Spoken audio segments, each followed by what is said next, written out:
Karachi. Governor Sindh Kamran Khan टीसरी की Turkish consulate general में खसूसी यतीम बच्चों के एजाज में अफ्तार व अशाइया की तकरीब में शिरकत।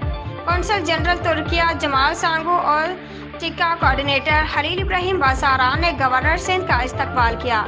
तकरीब में वज़ीर आला सिंध सैयद मुराद अली शाह भी मौजूद। आज की इस तकरीब में यतीमों खसूसी बच्चों के साथ वक्त गुजारकर बहुत खुशी महसूस हो रही है। तुर्किश कौंसलेट जनरल और कोऑर्डिनेशन एजेंसी टिक्का के इश्तराक से इस तकरीब का एहतमाम खुशाइंद है। इंसानियत की खिदमत करने से ना सिर्फ अल्लाह रब्बुल इज़्ज़त खुश होता है बल्कि दुनिया और आखिरत भी संवरती है। यहाँ शरीक तमाम बच्चों और गवर्नर हाउस में अफ्तार की दावत देता हूँ। जो कुछ इन बच्चों के लिए किया जा रहा है वो अजर अजीम का बायस है। यही बच्चे आगे जाकर मुल्क का नाम रोशन करेंगे। पाक तुर्किया ताल्लुकात बाहमी एतमाद, मुश्तरका अक़दार, मजहबी मुमासलत पर मबनी हैं। कामरान खान टीसरी। पाकिस्तान तुर्किया के साथ अपने खुशगवार ताल्लुकात को हमेशा कदर की निगाह से देखता है। तुर्किया के सरमाया का सूबा बिलखसूस शहर कराची के साजगार माहौल का फ़ायदा उठाते हुए सरमायाकारी करके ज़्यादा से ज़्यादा फ़ायदा उठा सकते हैं।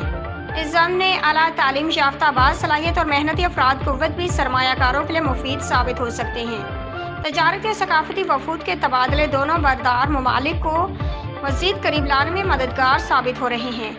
पाकिस्तान तुर्किया के साथ अपने ताल्लुकात को बहुत अहमियत देता है। अवाम के दरमियान राब्तों के जरिए उसे मजबूत करने का ख्वाहां है। गवर्नर सिंध।